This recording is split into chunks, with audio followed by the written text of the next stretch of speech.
Welcome to the show. Today, we have the opportunity to sit with an amazing individual. Not only is he a professor at Princeton University teaching entrepreneurship, but in 2010, he sold his company for $100 million. He's not talking about theory. He's talking about experience. At the end of the show, he did forget to leave his contact information. So if you want more information, you want to contact him, simply reach out to Derek Lidow. The last name is Lidow. That's DEREKLIDE. Let me say that one more time. DEREKLIDOW.com. There's a contact page there, and he will respond back to you personally. So stay tuned. This is a guy that was on the show just a few weeks ago, and I said, you got way too much information to share. I want you back on. Come join us. Today, learn what's happening in our universities and what they're teaching about entrepreneurship that you might not know. Stay tuned. Welcome to this edition of Peak Performers Podcast with your host, Thor Conklin. Thor will be sharing the necessary tools, strategies, and psychology you'll need to become a peak performer in any area of your life or business.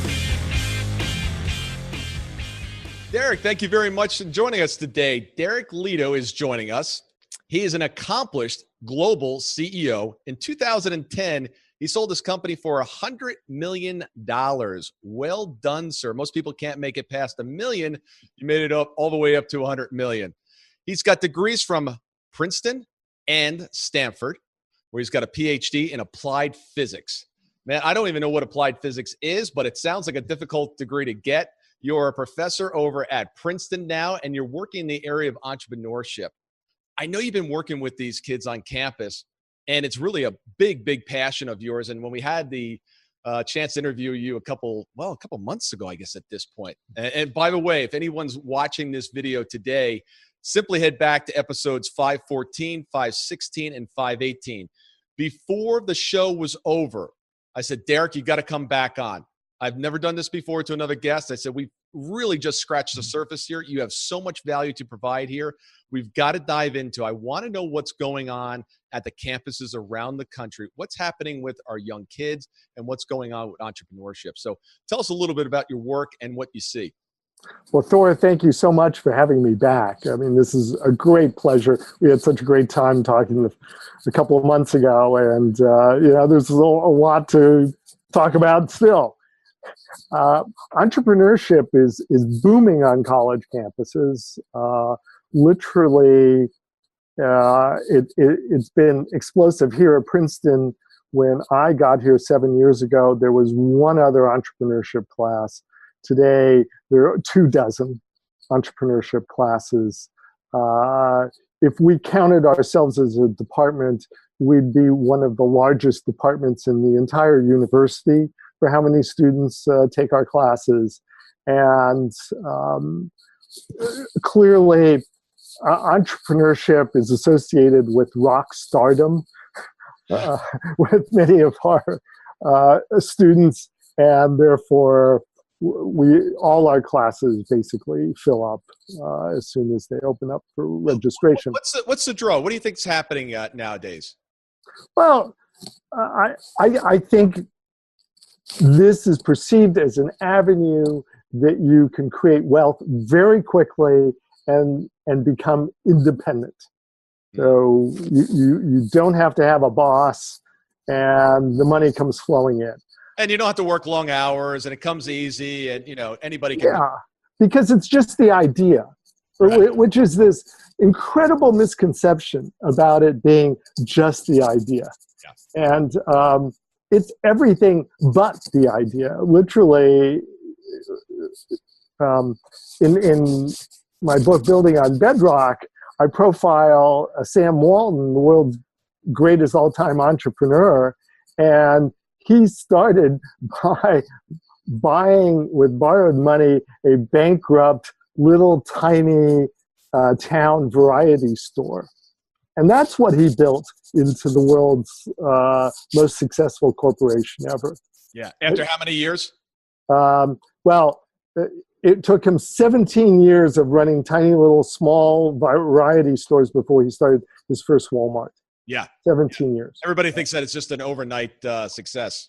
Sure, why not? All right, so let's dive into this. Mhm. You know, we're definitely in a different economy. I had the opportunity to speak with a good buddy of mine, a well-paid IT professional on the West Coast, has just been killing it for years, got into a job, high-paying, high six-figure job, let go after 6 months. After they figured out exactly how to do everything, they reverse engineered it and then sent it offshore. Business is changing at alarming rates, and we've become certainly a global economy. And the young entrepreneurs they understand this and they're utilizing this. What's being taught in the universities about what does the future look like? Well, we're always a little reticent here in universities to predict the future because we often predict how poorly we do in predicting the future. That said, we can say categorically that information and knowledge and skill development is now a commodity. It is ubiquitous, and therefore, what you know that differentiates you is not going to differentiate you for very long. Yeah. Now, that may be a subconscious impetus for people to want to get rich quick because, hey, what I know now isn't going to last, so I better do it quickly. But all businesses have always had to, successful businesses have had to reinvent themselves periodically to stay ahead of the competition. There's no difference about that now. And it's pretty scary to think about how thousands of people are going to know what you know within seconds of figuring out that it's valuable.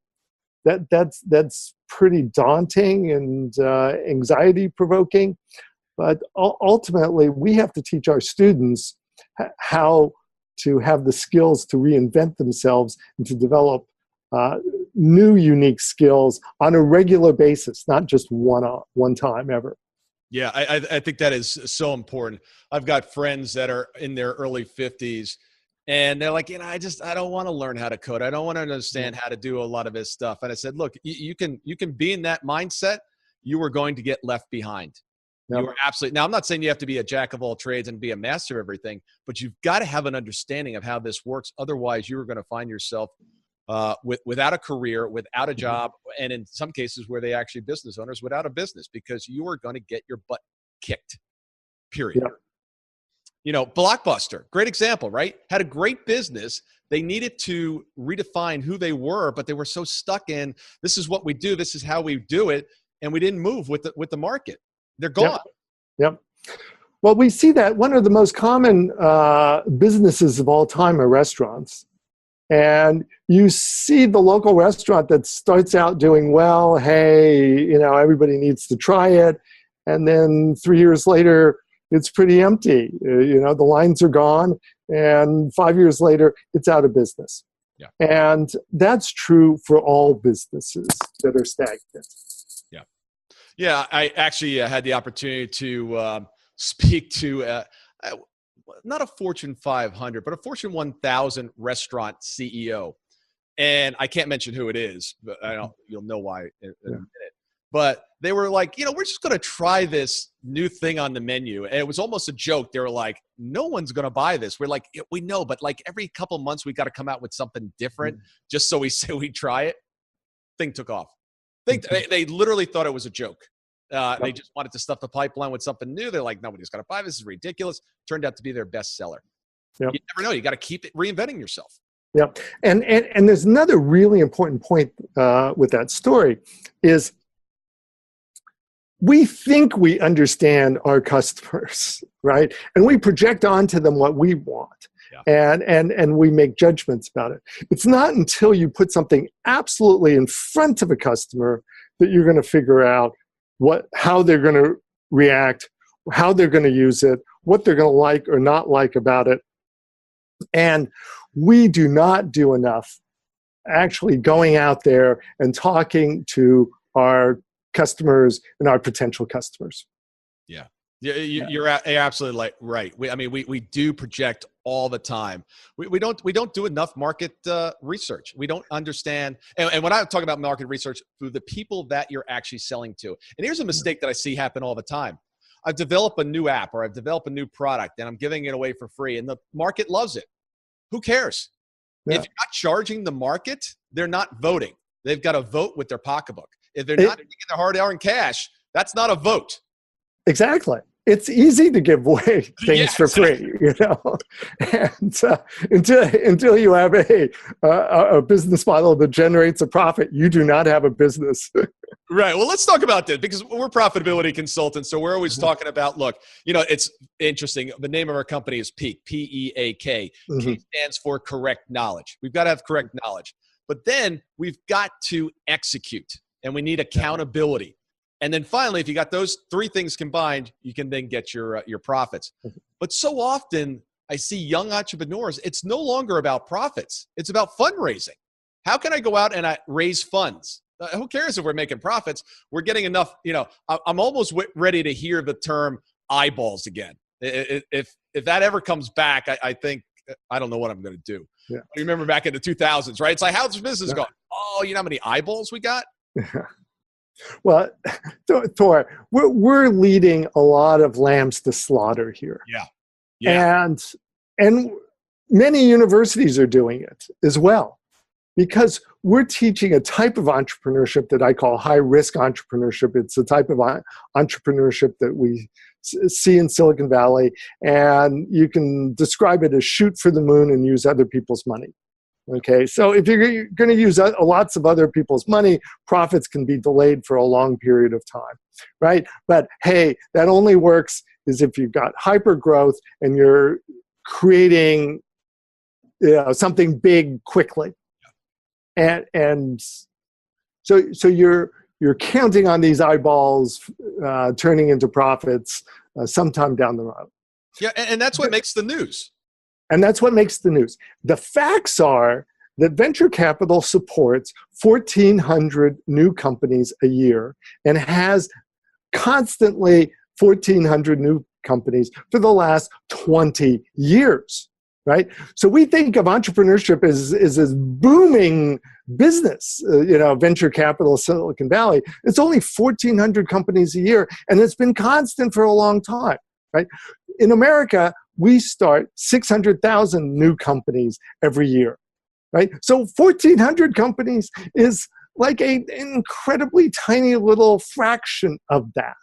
And if we're saying this is the type of entrepreneurship that all of our young people should practice, and unfortunately, the vast majority of them do that. So we're talking about millions of young people dedicating important years of their lives to creating what I call these high-risk ventures, and only 1,400 a year are ever going to make it past the mark. And then, of course, there's still oodles of competition because everybody's basically doing a variation on the same idea, and so only a small fraction of those, even with venture capital funding, actually make a successful business out of it. So if you go that way, you're talking about your initial odds of success being in about the 1 in 500 category. And yet, if you do it the classic way, that still represents 599,000 other businesses that are started, your chances of success, making a profit, are about 1 in 3. So which would you rather have, 1 in 3 or 1 in 500? Yeah, it's the Vegas model. Let's go shoot for the moon. Let's lay it on the line. It's not our capital. If it crashes, it crashes. If not, we'll cash in. But you're right. It's high stakes gambling, and they're not doing it with their capital. They're doing it with their time, but not their capital. Yep. A lot of people get hurt in the process, because it's not just the entrepreneur. It's all the people that dedicate their lives hoping to make it with the stock options. And those stock options turn out to be worthless and the like.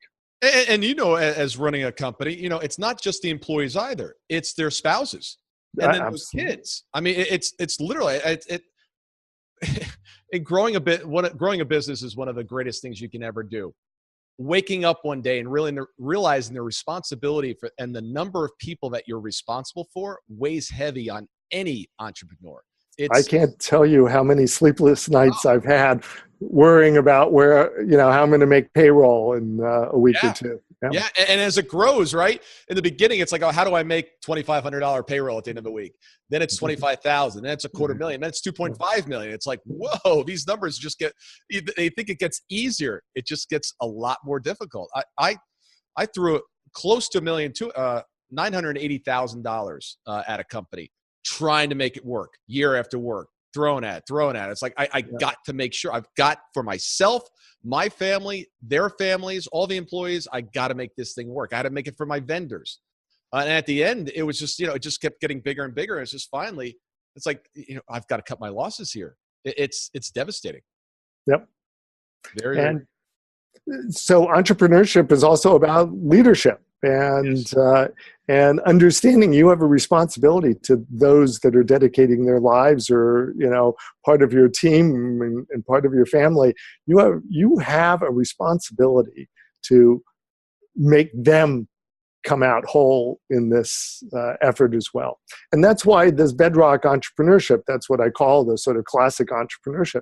This is something that we have to start teaching more of in our colleges.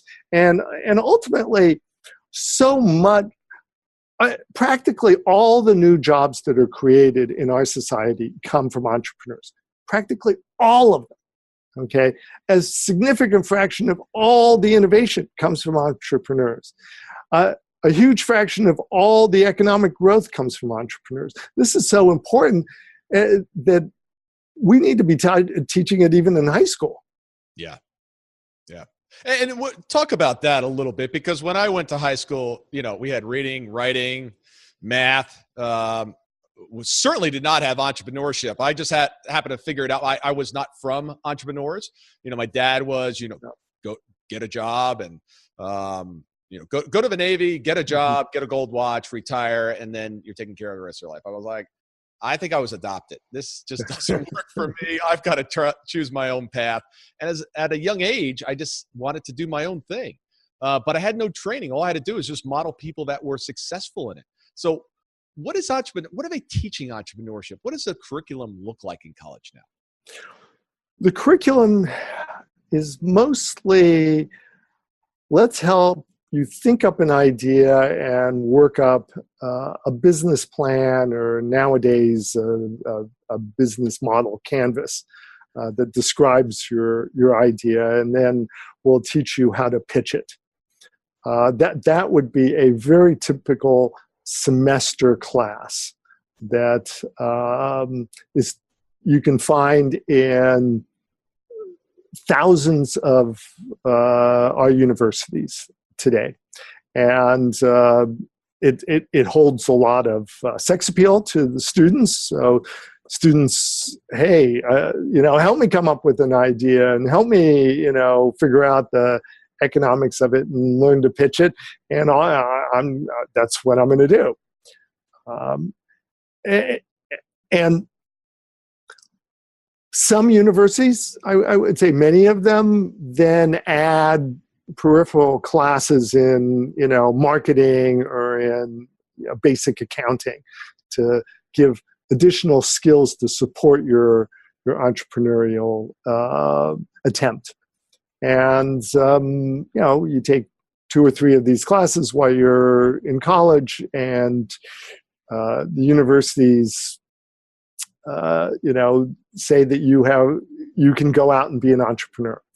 I think that is really being disingenuous to these students, because ultimately you need to have the skills to actually execute on your ideas. That's where I was going next, actually, is execution.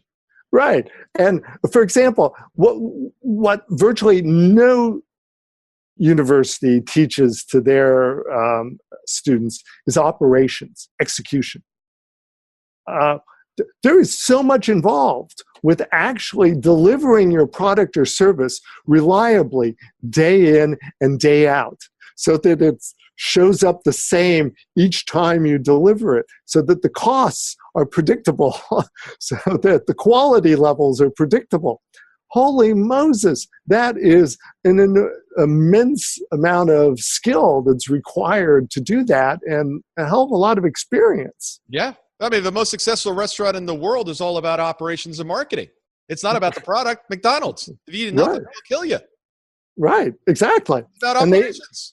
Right, and they require that you go to their school and learn all of these skills, and then try it out under their supervision. And that's how Sam Walton, started. He learned under the supervision of a franchise operation called Ben Franklin back in those days. Fascinating. So execution, and you were talking about leadership as well. These are two topics we talk about all the time. Matter of fact, I was on a show yesterday being interviewed about leadership. I think we have such a lack of great leadership in our country, in our businesses, across the board. What do you think the keys are to great leadership? Yeah. Well, first off, leadership often means different things to different people. I have a simple definition that I use is a leader is someone that makes those around them feel they'll be a success. And that's why people dedicate themselves to a leader, is because, hey, you're doing something that's going to make me personally successful.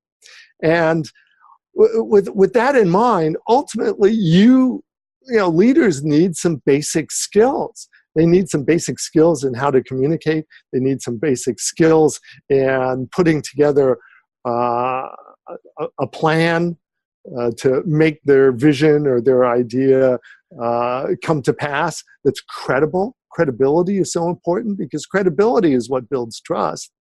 It's whether or not I believe in you, whether or not you're the person that's going to make this come true, so that I can cash in on stock options, or I can have that job that I always wanted, in my hometown, or whatever is my own personal drive to be successful. I love that. Give that one more time. A leader is someone who makes those around them feel they will be successful. Brilliant. I never thought of it that way, but I think that summarizes it best. That is, when I think of the leaders that I respect the most, they really have an uncanny ability to do that. Yeah. There's a sense of purpose, where we're going, and that they're there to make me better.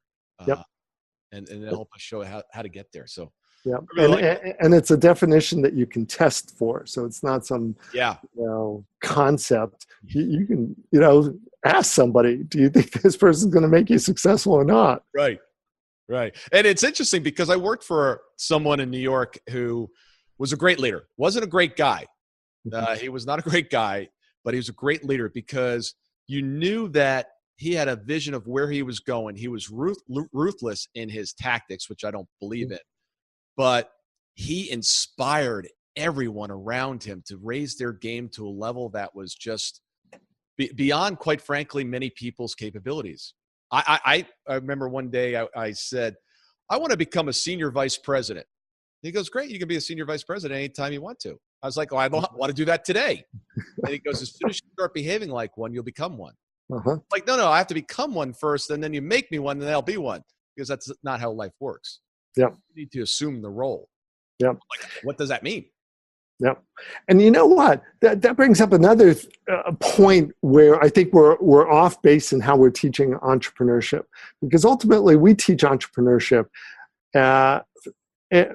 to get students the sense that they can go into the entrepreneurial big leagues as their first entrepreneurial venture, right? And there are leagues in entrepreneurship, just like there are in sports and many other things. And unless you have the skills to go against the top guys in the industry, forget it. You're just going to get wiped out really early. And so many of the students think that they can go and compete against these well-established, companies or startups that are, 3 years further down the road and already have some very established infrastructure. And this is not the right place to start.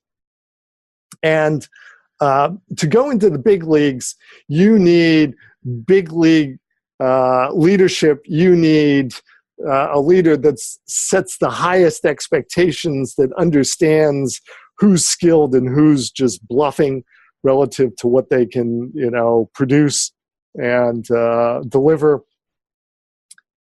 And yet, we entrepreneurs don't have to go after the big leagues in their very first shot. And you know what?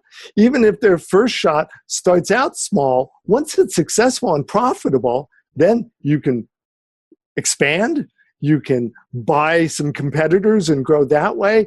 And many, many of the greatest all-time entrepreneurs, Sam Walton again, is a great example, started in the minor leagues and grew to be, all-stars in their entrepreneurial leagues.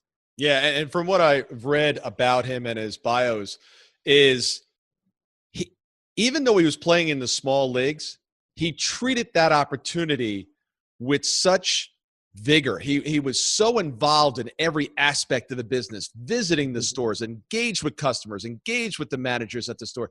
It wasn't, I got a small store, so I'm going to let somebody else just take care of that. And when I'm big, then I'll get involved. They dig into the small details, and they're present, and they're grinding away. And so many people want to just show up and then be presented with, the buyout. Yep. Well, he spent 3 days a week out in the stores in talking to customers, 3 out of 5 days a week. And then he went and he would meticulously copy the critical numbers that came in from his stores onto his own spreadsheets. That way he would remember the numbers. And he wasn't a micromanager, but he knew the details. Yeah. I always tell the story. I remember when I had a manufacturing company, it was 4th of July, and I'm in a nail salon. We manufactured equipment that went into nail salons. And here I am on the floor, 4th of July, installing chairs and tubs in a client's new shop because they needed it. They were only closed one day. That was it. And I had to show my team that, look, whatever it takes, we've got to get this thing done. But you go out there, you get on your back, and you start installing these things, lugging these things around. They're heavy as anything. You get an appreciation of what it's like for your team to actually do that job. If you sit in the corporate office and in the corner office, you're not going to understand what's happening. You've got to get out there. You've got to get engaged. Yep, exactly. And you can't be a good leader if you don't understand what your team has to go through. Yeah. How are you going to make them successful if you don't understand that? Yeah, absolutely. Execution. What's the key to execution? If you can't execute, doesn't matter. I mean, you and I have a library. For all the millennials looking on the show today, those are called books. Yeah. This is video that we're doing. That's right. We're cool old guys. That's right. But that's where we learn. That's where I started to learn entrepreneurship. I went to the library and got books. Knowledge is really important, but it's the execution on that knowledge. What do you tell your students when it comes to execution? What's the keys to execution? Well, I encourage all of them to find mentors that have the experience and have been successful in what they aspire to learn. Because learning at the knee of somebody who's done it, what a fabulous way to start, right? And there's so many examples of people that started into their area because they found themselves close to somebody who really knew the goods and understood it. And I teach them to not be scared to reach out to people that they don't know, but to start by expressing to that person why they admire them, demonstrating that they've taken the time, that they really are a fan, and to ask if they can just visit them in their office for 10 minutes. An appeal like that will get past the secretary and the executive assistant, right? everybody wants to know their fans. Yeah. And you're willing to invest 10 minutes to, encouraging a fan to stay enamored of what you're doing. And in those 10 minutes, that gives you, the fan a great opportunity to ask one or two good questions, take away that new knowledge, put it in practice, and then go back to that person 2 months later or something like that and say, you know what? That conversation really helped me a lot. And I did what you said, and it works. And then all of a sudden, a dialogue starts with that person, and they start helping you. Yeah, having mentors are so important. When I was in the insurance business, that was the first business I was in before I became an entrepreneur. And I was working in New York City. I was 21 years old, a work study student. And there was this old crotchety guy that sat in the corner that knew everything, right? He was in his 70s, 80s. Every time I go, I was like, Jack, I need some help. I don't understand this. Why do you bother me for? I don't have any time for this. And I would walk away. He's like, come on in here. So, and he'd spend 2 hours with me, right, going through stuff. Well, Jack was getting ready to retire, and they were basically forcing him out. I was like, this can't happen. We need our guy. So I went to the president of the company. I'm 22 years old. I went to the president. I said, I don't think we should be getting rid of this guy. This guy's really important to the firm. He's teaching all the young folks and everything. 2 minutes later, I get this phone call. Hey, Conklin, what are you doing? Get to my office. It was him. Apparently, he had a golden parachute. That is, look it up. He goes, you're destroying my golden parachute, man. I'm out of here, okay? If you need anything, just call me. But, do not screw this thing up, please. So that's what you think the end of the story would be. No. 20 years later, 15 years later, I'm setting up one of my first companies, second or third company. It was a small insurance agency down here in Atlanta, Georgia. And I really wanted to be an agent for the Hartford Insurance Company. But we had no book. We weren't, we were just starting out. We were just, young kids that were starting a small insurance agency. Well, it turns out that the vice president, I think he was second in charge. He wasn't the CEO. He may have been chief operating officer. I'm going to forget his first name. I apologize. I'll call him Mark Schramm. His son is the COO. Wow. He calls for a meeting. He said, I want you guys to come in here. He goes, you're looking for an appointment. We would normally never appoint anybody like you guys because you've got no track record. He goes, but I know you. And I know what you meant to my dad. So I think all those things have a way of coming full circle. Yeah. So, yeah. And emotional talking about it today. I know. So networks, build your networks. Go out and get those mentors and find out how things are done. You're not going to do it by sitting around and watching YouTube videos. Yeah. It's just not going to give you the skill set and the experience that you need to compete out in the real world and execute. Yeah. And find out what you can bring to the table. You want to meet somebody. This is not a take society. You've got to figure out what can you provide? What can you give? Even if it's a cup of coffee. Hey, I want to come in for 10 minutes. I just want to pick your brain. I'm buying the coffee and the donuts. Mm-hmm. Figure out what you can provide. So I want to end on this note. I know you've got two sons that are entrepreneurs. What are the nuggets? What's the advice that you told them?